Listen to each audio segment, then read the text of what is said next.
Mars के orbit में सालों से खामोशी से अपना काम करने वाला एक स्पेसक्राफ्ट जो अर्थ से करोड़ों किलोमीटर दूर हमारे लिए वैल्यूएबल डाटा कलेक्ट कर रहा है। लेकिन फिर अचानक 6 दिसंबर के बाद ज़मीन से उसका क्लियर सिग्नल मिलना बंद हो गया। हम बात कर रहे हैं नासा के मेवन स्पेसक्राफ्ट की। क्यों ज़मीन से इसका कांटेक्ट टूट गया? क्या ये मिशन हमेशा के लिए ख़त्म हो चुका है या उम्मीद अभी बाकी है? आज हम इन्हीं सवालों को समझेंगे बिना किसी अफवाह के, सिर्फ साइंस और फैक्ट्स के साथ। सबसे पहले ये समझना ज़रूरी है कि मेवन असल में है क्या। मेवन का पूरा नाम है Mars atmosphere and volatile evolution. इस मिशन को 2013 में लॉन्च किया गया था और 2014 से ये लगातार मार्स के ऑर्बिट में एक्टिव है। इस मिशन का मेन मकसद था मार्स की हिस्ट्री को समझना। साइंटिस्ट के मुताबिक मार्स पर कभी पानी और ज़्यादा घना एटमॉस्फेयर मौजूद था, लेकिन वक्त के साथ मार्स ने अपना एटमॉस्फेयर कैसे खो दिया। मेवन इस राज से पर्दा उठाना चाहता था। मेवन मार्स के ऊपर एटमॉस्फेयर को स्टडी करता है, सोलर विंड के इफेक्ट्स को एनालाइज करता है और ये देखता है कि मार्स की गैसेस किस तरह आहिस्ता आहिस्ता स्पेस में एस्केप होती रही हैं। लेकिन मेवन का एक और बहुत ही इंपॉर्टेंट रोल भी है जिसे लोग अक्सर इग्नोर कर देते हैं।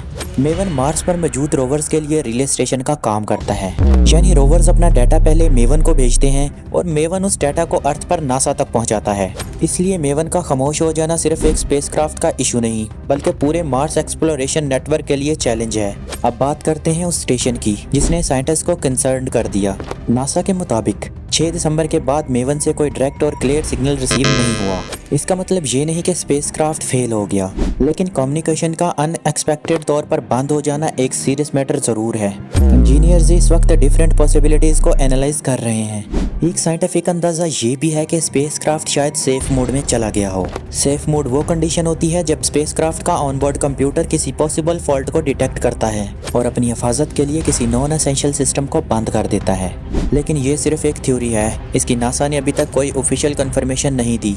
असल चैलेंज यहाँ सिर्फ कम्युनिकेशन का ख़त्म होना नहीं, बल्कि टाइमिंग भी है। इस वक्त हम एक सेंसिटिव पीरियड में हैं जिसे सोलर कंजंक्शन कहा जाता है, जब अर्थ और मार्स के बीच सूरज आ जाता है। तो इस दौरान सूरज से निकलने वाली रेडिएशंस और प्लाज्मा रेडियो सिग्नल्स को डिस्टॉर्ट कर देते हैं, बिल्कुल उसी तरह जैसे बहुत ज़्यादा शोर में किसी की आवाज़ ठीक से सुनाई नहीं देती।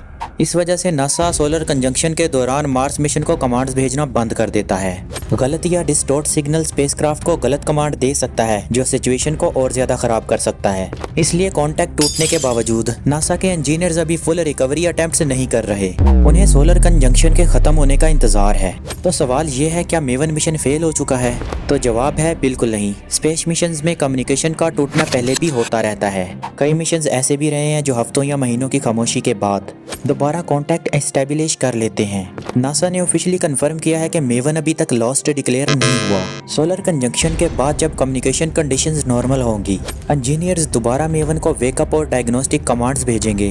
जैसे ही नासा कोई नया अपडेट शेयर करेगी, ये कहानी एक नया रुख ले सकती है।